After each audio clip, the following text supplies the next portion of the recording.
Yesterday, I did something that felt almost impossible. I turned off my phone for an entire day. 24 hours. No messages. No scrolling. No notifications. Just me and the world as it is.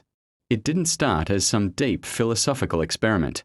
Honestly, my phone battery died the night before, and I decided not to charge it right away. I told myself, it's just one day. I'll survive. But when I woke up in the morning, the first thing I felt wasn't freedom. It was panic. I reached for my phone automatically. My hand moved before my brain did. And when I remembered it was off, I felt strangely anxious. What if someone texted me? What if I missed something important? What if there was news? Or worse, what if people thought I was ignoring them?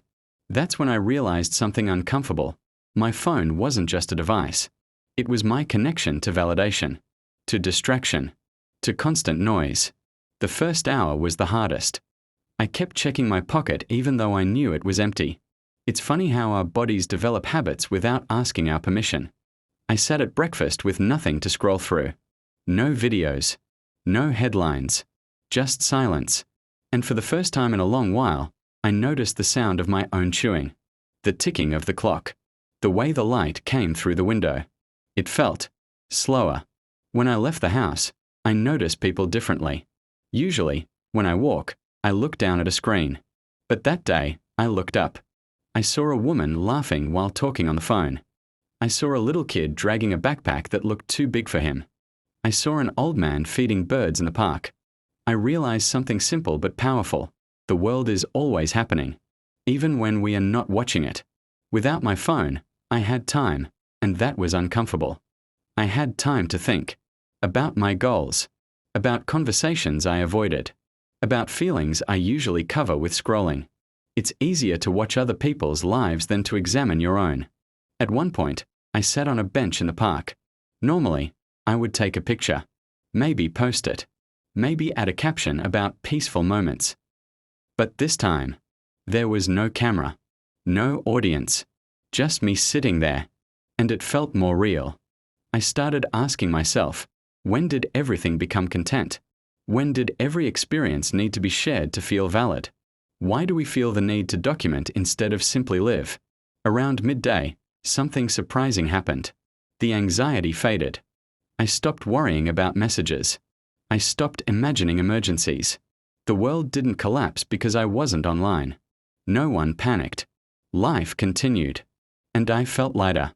I had a conversation with a friend later that day, face to face, without checking notifications every few minutes.